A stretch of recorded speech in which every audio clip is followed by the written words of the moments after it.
how did we meet? How? I wanted protein. I wanted a good protein. We met in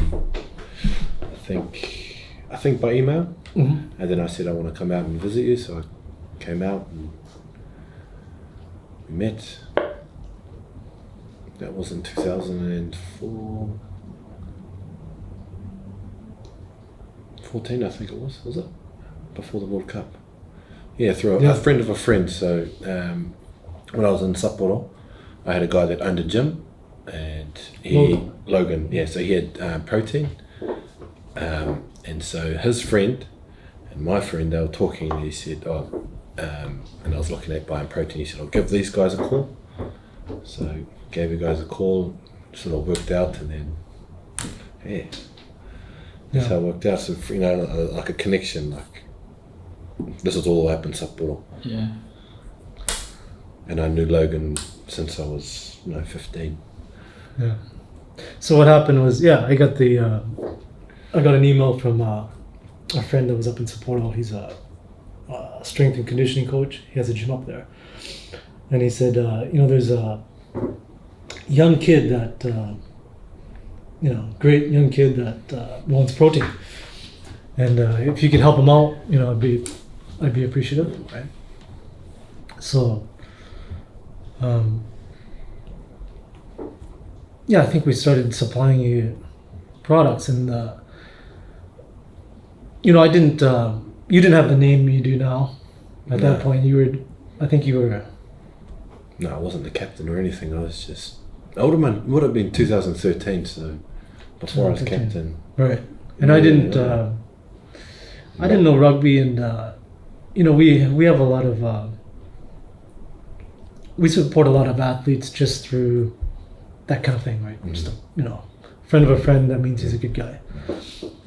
But one of the things I noticed with you is you would send emails and then ask to do things like I want to give a seminar for creatine and stuff like that, right? Oh yeah. So I was like, we do supply a lot of people, and a lot of times you don't really hear from them, right? But you were consistent, and I was like, who is this guy, right? So who is this guy? and then we met. So I realized that you're a giving person, right? Yeah. So, and that's a prerequisite for everything in life. So that's one of the things that I noticed about you. But then when I met you, I think it was in Daikanyama. Yeah. I first physically met you. Yeah. And I actually thought you were older than me. No offense, I'm just a good-looking guy. But and so the reason why is because you're humble, but also the aura is just confidence, right? That's what I get. And like the confident leader that doesn't really you don't have to speak, right? You're letting it show. But can I ask you, where does that the aura of leadership is confidence. You can rely on this guy. Mm-hmm. And there's interesting studies. I think we spoke about it once. It's leaders have high levels of serotonin. The neurotransmitter is serotonin, right? Does it make you go bald? That's maybe testosterone. But so the serotonin, the high levels of serotonin, right? They allow you to remain calm, right? So if you look at, so they don't do studies in humans because you have to like drill into your brain and stuff like that.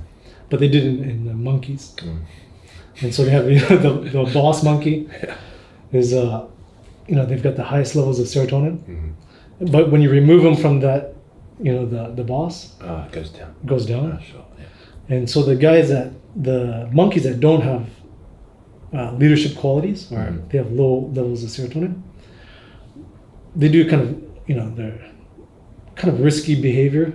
So anyway, so that aura, one of them is through confidence, right? Mm-hmm. So is there anything that you do on a daily basis to increase your confidence? On a daily basis, to increase my confidence. No, I believe in what I do, I guess. I believe what I do gives me confidence. So, I guess everything I do it at 100%, and I know for a fact that I've done it at 100%, and that gives me confidence, so I can believe in what I've done.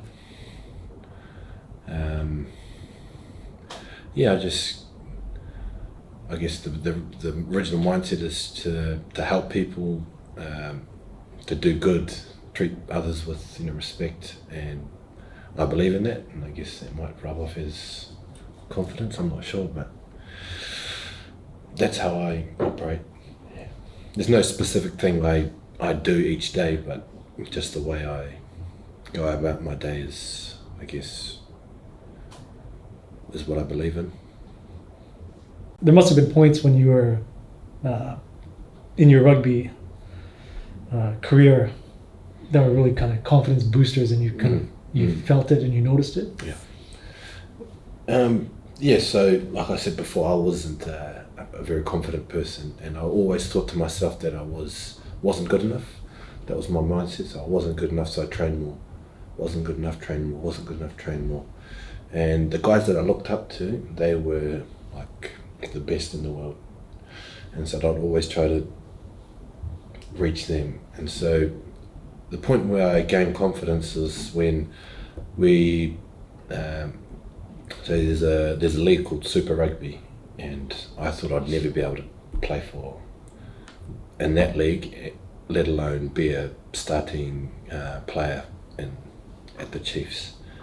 And so when I went out, I just said to myself, look, I want to train hard, do everything I can to get in there, and I'll see where it takes me. And if I don't play, I don't play, but at least I've given 100%. And so I went in with that mentality, and 2 weeks later I was starting, and I was starting against one of the best players in the world. So at that point there, I said to myself, look, and I think you can deserve to say to yourself that you got the ability and to play, and be confident in your abilities. That's probably one of the biggest turning points in my career, I guess.